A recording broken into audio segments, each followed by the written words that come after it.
بسم اللہ الرحمن الرحیم۔ آج ہم حرام کھانے کے نقصانات ذکر کریں گے۔ حدیث شریف میں آتا ہے، اللہ کے پیارے نبی علیہ الصلوۃ والسلام ارشاد فرماتے ہیں، کل جسد غذی بالحرام کانت النار اولی بہ او کما قال علیہ الصلوۃ والسلام۔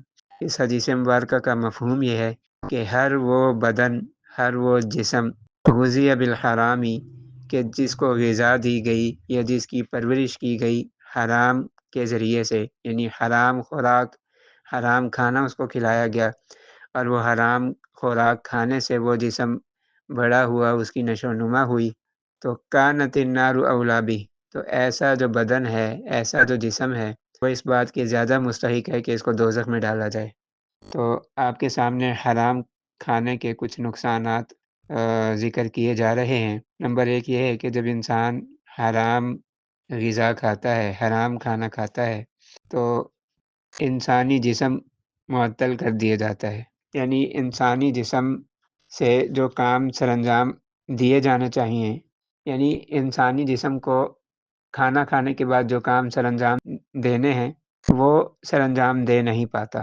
نمبر 2، نور ایمانی بجھ جاتا ہے، یعنی ہر انسان کے اندر ظاہر ہے، جو بھی مسلمان ہے، مومن ہے، اس کے دل میں ایمان کا کچھ نہ کچھ نور ہوتا ہے، ٹھیک ہے، اور بعض لوگوں کے اندر تو اتنا زیادہ ہوتا ہے کہ ان کو اپنے ایمان کا جو نور ہے وہ کسی نہ کسی درجے میں محسوس ہوتا ہے، جب وہ عبادت کرتا ہے، قرآن پاک کی تلاوت کرتا ہے، ذکر کرتا ہے، یا کوئی بھی نیک عمل کرتا ہے تو اس کو کچھ نہ کچھ نورانیت محسوس ہوتی ہے، تو یہ جو نور ہے یہ بجھ جاتا ہے۔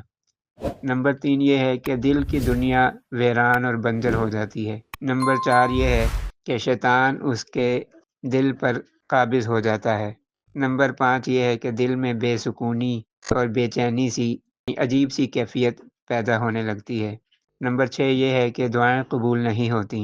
ظاہر ہے کہ جب پیٹ میں حرام کھانا جائے گا، حرام خوراک جائے گی، تو اللہ تعالیٰ کیسے دعائیں قبول کریں گے۔ نمبر 7 یہ ہے کہ نیک اعمال کی توفیق نہیں ملتی، تو اگر کھانا ٹھیک نہیں ہے تو اعمال کیسے نیک ہوں گے، تو نیک اعمال کی توفیق بھی نہیں ملے گی۔ نمبر 8، نیک اعمال میں دل بھی نہیں لگے گا۔ اگر خدا نہ خواستہ کوئی شخص مسجد میں چلا بھی جاتا ہے، جیسا کہ بعض دفعہ دیکھنے میں آتا ہے، یا بعض لوگ کہتے ہیں کہ جی فلان جو ہے نا، اس کا کاروبار جو ہے وہ ناجائز ہے، حرام ہے، لیکن وہ مسجد میں جا کے صف اول میں بیٹھ کر نماز ادا کرتا ہے، یا پہلی صف کا نمازی ہے، تو ٹھیک ہے، نماز تو پڑھ رہا ہے لیکن نماز میں دل نہیں لگتا۔ ایسا شخص وہ ہے نا، اس کو اپنی نماز میں دل لگتا ہوا محسوس نہیں ہوتا، اس کی کوشش ہوتی ہے کہ بس میں کسی طرح نماز ختم کروں اور باہر جاؤں، تو نماز میں دل نہیں لگے گا اگر انسان حرام کھائے گا۔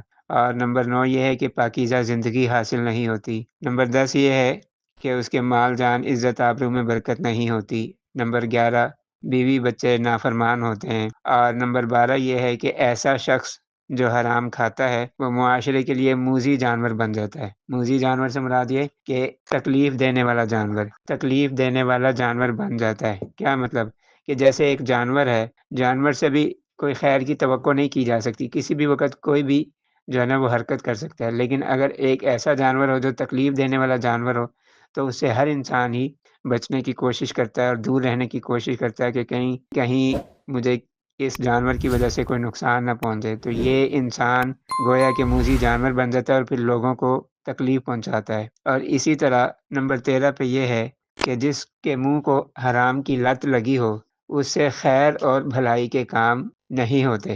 اور نمبر 14 یہ ہے کہ ایسا شخص کہ جس کے بدن کو حرام سے غذا ملی ہو اور حرام کھا کھا کے اس کا بدن بڑا ہوا ہو، تو ایسا شخص اللہ تعالیٰ کے ہاں مردود ٹھہرتا ہے۔ مطلب یہ کہ اس کو رد کر دیا جاتا ہے، اس کو دھتکار دیا جاتا ہے، اس کو اللہ تعالیٰ کی بارگاہ سے نکال دیا جاتا ہے۔ اور نمبر 15 یہ ہے کہ دنیا آخرت میں ذلت رسوائی اس کا مقدر بنتی ہے۔ نمبر 16 یہ ہے جس کو کہہ سکتے ہیں کہ سب سے بڑا جو اس کا نقصان ہے وہ یہ ہے کہ اللہ تعالیٰ ناراض ہو جاتے ہیں۔ تو اللہ تعالیٰ سے دعا ہے کہ اللہ تعالیٰ ہمیں حرام سے بچنے کی اور حلال کمانے کی اور حلال کھانے اور دوسروں کو حلال کھلانے کی توفیق عطا فرمائے۔